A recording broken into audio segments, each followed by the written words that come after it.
Bismillahirrahmanirrahim. Assalamualaikum warahmatullahi wabarakatuh. Eh, kita akan membahas tentang analisis asam amino pada makanan ya. Oke ya, jadi seperti kita ketahui bahwa asam amino ini merupakan eh, monomer daripada proteinnya. Nah, sehingga pada pembahasan bahan pangan tidak hanya jumlah protein, kemudian bagaimana kelarutan protein, ketercernaan protein, namun juga jenis dari asam amino ya. Nah, asam amino setidaknya ini kita mengenal ada 20 jenis asam amino sampai saat ini yang bisa digolongkan menjadi asam amino esensial dan non esensial. Kalau yang esensial memang sangat diperlukan oleh manusia dan memang harus disediakan dari makanan. Nah, karena kemarin makanya kita juga makanan tadi harus bervariasi untuk pemenuhan dari asam amino. Ya. Untuk sifat-sifatnya saya kira bisa dipelajari ya, sudah pernah dipelajari bagaimana kepolaran dari asam amino, kemudian dia memiliki gugus apa saja ya, kemudian bagaimana sifat amfoternya itu sudah dikenali ya.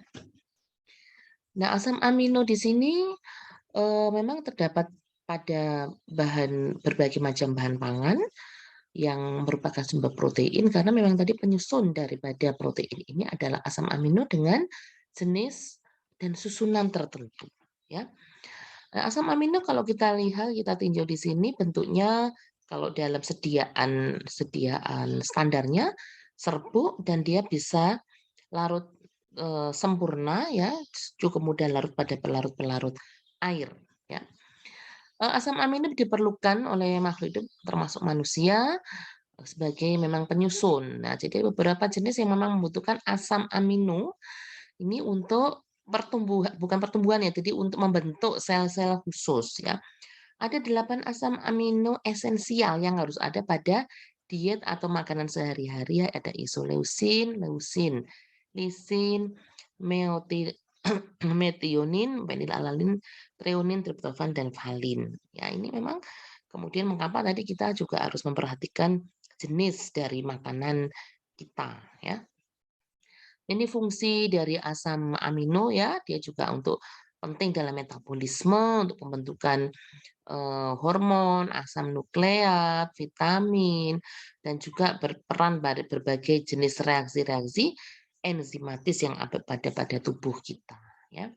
Ini kalau dibedakan berdasarkan apa namanya polaritas gugus R-nya ya, ini asam amino. Nah, kemudian karena asam amino sesama asam amino merupakan satu golongan, ya tentu saja hal ini dalam analisisnya harus diperhatikan bagaimana cara pemisahannya ya. Karena kalau tidak berhasil terpisah maka tidak bisa dikenali satu sama lain asam amino jenisnya apa saja tidak tahu. Maka di sini metode analisis kimianya ini yang harus tepat. Nah, metode yang bisa atau mampu memisahkan asam amino adalah kromatografi. Jadi kromatografi terutama di sini misalnya penggunaan kromatografi KCKT ya, LC atau kromatografi cair. Bisa juga kita menggunakan kalau yang manual di KLT kemudian baru KLT 2 dimensi kemudian baru di densito misalnya densitometer atau spektro. Namun biasanya yang menjadi goal method atau pilihan utama pada analisis asam amino di sini adalah KCKT dan amino acid analyzer. Jadi amino acid analyzer ini juga golongan kromatografi namun yang dia khusus untuk mengenali asam amino ya. Nah, ini juga ada beberapa metode-metode yang lain namun harus dioptimasi seperti elektroforesis ini kan harus berat molekulnya agak besar ya. Dia bisa memisahkannya tapi kalau untuk perbedaan-perbedaan yang cukup tipis ini masih lebih bagus atau lebih teliti menggunakan LC atau KCKT kromatografi cair kinerja tinggi ya. Nah, metode KCKT ini kromatografi cair kinerja tinggi terdapat proses pemisahan pada kolom kromatografi sekaligus proses analisis karena mempunyai detektor ya detektor yang digunakan biasanya detektor UV. Kenapa? Karena asam-asam amino ini mempunyai panjang gelombang optimal maksimumnya ini pada daerah UV. Nah, jadi detektornya ini juga yang harus sesuai. Jadi kalau sudah mempunyai alat KCKT tapi detektornya tidak bisa mengenali, ya nanti nggak kenal, tidak diketahui ya. Beberapa cara juga dilakukan, misalnya ada asam amino atau sampel tadi diberikan diderivatisasi sehingga menjadi senyawa yang berfluorescens. Contohnya di sini adalah beberapa senyawa yang ditambahkan fenil isothiocyanat, kemudian BITC ya butil isothiocyanat, ortoftaldehyde ya dan sebagainya. Maka dengan penambahan alat ini dia akan membuat senyawa ini bisa berpendar sehingga bisa dikenali juga dengan detektor yang fluorescens. Jadi di sini untuk mengenali asam amino pada suatu sampel, maka instrumen tadi harus mampu memisahkan sesama asam amino.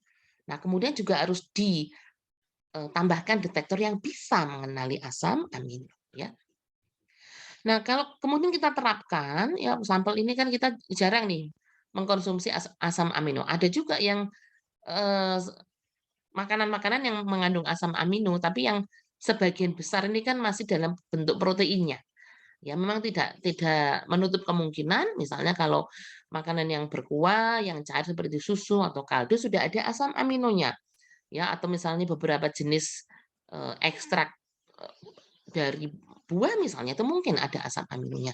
Namun karena penyusun utamanya di sini pada protein, jadi kalau kita mempunyai sampel-sampel protein ingin tahu asam aminonya, maka tahapan pertamanya adalah hidrolisis. Hidrolisis adalah memutus ikatan-ikatan peptida dari protein untuk menghasilkan asam amino. Nah, ini biasanya di sini ini bisa digunakan proses hidrolisis dengan HCl tapi suhunya di sini juga jangan sampai seperti keldal, suhu yang tinggi nanti dia hancur menjadi amonia ya. Nah, ini proses isolasinya atau hidrolisinya memang membutuhkan waktu yang cukup lama. Kemudian jadi setelah didapatkan asam amino yang bebas atau yang sudah tidak terikat satu sama lain, biasanya diuji dulu masih ada ikatan peptida atau tidak. Kalau masih ada ikatan peptida pada hasil hidrolisis berarti masih ada yang belum terputus. Jadi ini harus disempurnakan. Nah, kemudian baru ekstraknya dianalisis dengan KCKT atau LC-MS ya. Bisa kalau ditambahkan dengan MS maka akan sekaligus teridentifikasi senyawa-senyawa hasil pemisahannya itu apa. Namun kalau tidak menggunakan MS, pada alatnya itu harus ada standar atau minimal library. Kalau alat tadi khusus untuk asam amino pasti sudah ada data di dalam alat HPLC-nya tadi, SPLC-nya atau KCKT-nya tadi berbagai jenis asam amino. Nanti dibandingkan RF ini miliknya asam amino apa, RF sekian, RF-nya asam amino yang mana ya. Nah, kita ke contoh ya. Biasanya contoh untuk analisis asam amino yang menarik adalah pada produk-produk hewani. Ya, bisa ya nggak harus hewani juga sih, tapi yang banyak pada produk hewani misalnya produk-produk perikanan ya. Jadi ikan itu kan bisa ikan budidaya ya, ikan tambak, ikan apa namanya? Jadi yang di darat begitu ya. Bisa juga ikan laut, bisa juga berbagai spesies dari hewan ternak ya. Kan ada sekarang ada ayam organik misalnya, ada ayam macam-macam lah jenis-jenis. Sapi juga demikian, daging sapi, daging kambing. Tapi juga tidak menutup kemungkinan pada berbagai jenis produk-produk nabati. Ya, misalnya sekarang bandingkan kalau pada protein tadi ada yogurt ya.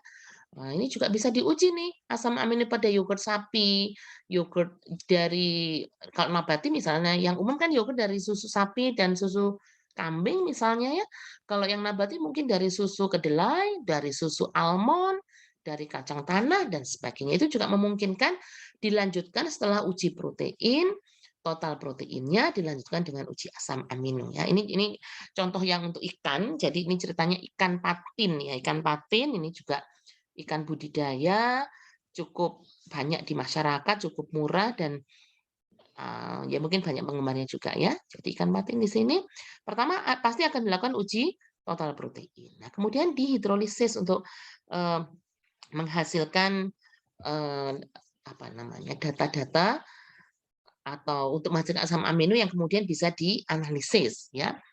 Jadi ini kalau isolat proteinnya dilakukan uji N tadi keldal, ya ini jadi ikan mentahnya bisa juga isolatnya juga diuji, kemudian lakukan hidrolisis, eee, dilakukan juga uji protein terlarut. Jadi ini penting kenapa ada uji protein terlarut, karena tidak semua protein itu bisa terlarut sempurna atau tercerna dengan sempurna.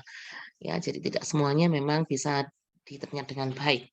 Nah, kalau sudah mendapatkan hasil hidrolisis yang sudah tidak artinya sempurna proteinnya terhidrolisis, baru diuji dengan LC, ya bisa juga LC-MS dalam hal ini ya. Nah, ini adalah cara kerjanya. Jadi kenapa harus kemudian ini teknis ya, teknis, diatur pH-nya, diinkubasi dulu, disentrifuse. Kemudian memang penting untuk melakukan pemisahan zat lain yang terdapat pada sampel supaya tidak mengganggu analisis ya. Contohnya kalau ada sampel ikan tadi ya, ikan tadi pasti juga ada karbohidrat dan juga ada lemak. Kalau yang kita butuhkan adalah protein. Nah, lemak tadi dia bisa mengganggu analisis atau kalaupun tidak mengganggu, tidak secara langsung mengganggu, tapi dia bisa menyumbat di alat. Bayangkan kalau kita mendapatkan isolat, kemudian ada senyawa-senyawa besar yang kemudian masuk di dalam kolom dan terjerembab atau dia apa namanya, ya masuk ke dalam fasa diamnya HPLC. Tentu saja ini tidak boleh. Jadi kenapa preparasinya semakin banyak. Jadi semakin canggih suatu instrumentasi, maka proses preparasinya itu juga harus diperhatikan. Ya, karena mungkin bisa-bisa saja menguji ekstra kasar, dilakukan LC, dilakukan, tapi kemudian senyawa-senyawa yang membuat dia bisa terjebak di dalamnya itu yang dihindari. Nah, kalau ada suatu senyawa yang terlanjur masuk, ya nyantol di dalam fasa diam itu di-leaching bisa berhari-hari itu dibersihkan lalu dicuci, gitu ya. Nah, kemudian di sini jadi bagian lemaknya dibuang, endapannya juga senyawa-senyawa dengan berat molekul yang besar ini juga bukan targetnya ya. Kemudian di sini dilakukan lagi proses, jadi kalau kita lihat di sentrifus berkali-kali untuk mendapatkan isolat protein yang diinginkan ya sebelum dia masuk ke dalam instrumentasi ya. Nah, kemudian ini isolatnya tadi yang didapatkan dilakukan hidrolisis ya. Nah, kemudian di sini hasilnya ya. Jadi di sini ini saya mengambil dari satu juga penelitian ini ya dari ya di bidang perikanan sepertinya ya. Nah, ternyata ketika kalau kita lihat di kadar protein terlarutnya ya sebelum dan sesudah dihidrolisis dia berbeda dan sampelnya ternyata sampel ikan tadi diberi pakan yang berbeda-beda. Ini dari pada budidaya perikanan ya bagaimana menghasilkan ikan dengan kadar protein yang tinggi dengan asam amino yang juga tinggi misalnya ini dihubungkan dengan pakan yang diberikan ya. Nah, ini kemudian adalah hasil ya. Jadi hasil eh, analisis asam aminonya. Ya, asam aminonya yang pertama ini diberi makan pelet ikan, begitu yang kedua dengan apinata dan ini dengan diberikan probiotik. Di sini ada perbedaan dari komposisi asam amino termasuk juga ini. Jadi persen relatif ya. Jadi bukan kadar ini ya. Jadi persen relatifnya asam amino yang ada pada eh, daging tadi. Nah, ini kemudian ini menjadi eh, data yang penting pada proses budidaya ikan patin. Ya, ikan patin yang disukai yang bagaimana? Yang kadar proteinnya tinggi, misalnya asam aminonya lengkap dan sebagainya. Ya. Nah, kemudian ada alat yang berikutnya tadi sudah saya singgung amino acid analyzer ini juga termasuk kromatografi ya. Jadi prinsipnya kromatografi. Jadi asam amino ini dipisahkan dengan fasa diam penukar ion ya di dalam instrumen tadi triple A ini ya amino acid analyzer ini ya. Kemudian akan di-leaching juga, diberikan fasa gerak dan akan terjadi suatu pemisahan. Hasil pemisahannya akan ditangkap oleh detektor, ya. Nah, jadi amino acid analyzer ini dapat memisahkan asam-asam amino dan turunannya, ya. Ini bisa ada berbagai sampai dengan kemampuan memisahkannya sampai cukup halus begitu ya. Dia memisahkan dengan baik. Yang kenapa dia bisa dipisahkan dengan fasa diam ionik karena asam amino ini mempunyai sifat ionik dan amfoter. Jadi dia dipisahkan. Nah, ini bisa digunakan untuk bidang-bidang kedokteran, bidang pangan, industri kesehatan, dan sebagainya ya. Nah, ini contohnya di sini.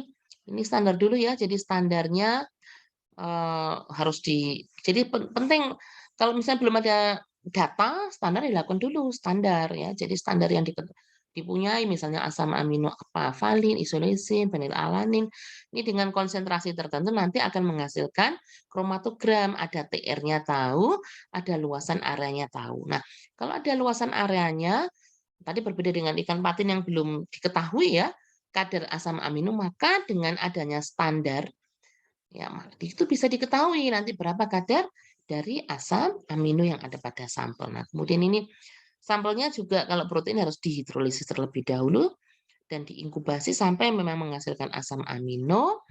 Baru kemudian dilakukan analisis asam aminonya dengan cara menginjeksikan sampelnya ya dengan siring pada alat tersebut ya.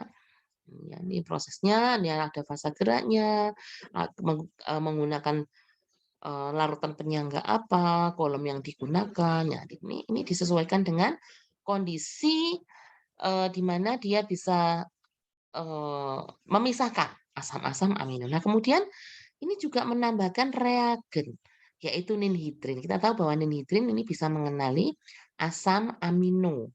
Nah, jadi kalau dengan ninhidrin maka dia akan berwarna dan yang mengenali detektornya berarti mengenali asam-asam amino tadi dalam bentuk kompleks atau senyawa berwarna ya antara ninhidrin dengan asam amino. Nah, di sini bisa diamati pada panjang gelombang 570 dan 440.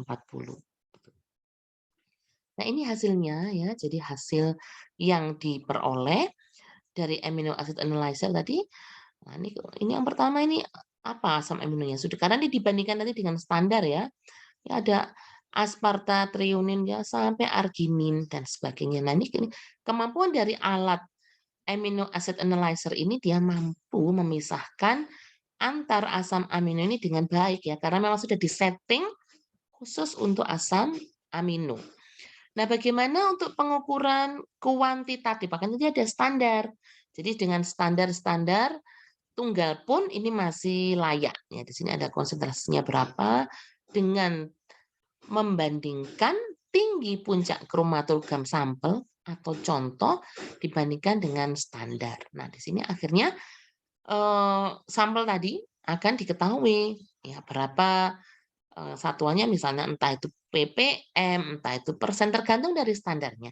Kalau standarnya dia menggunakan persen, maka ya hasilnya sampelnya juga sesuai karena ada standar tunggal di sini ya.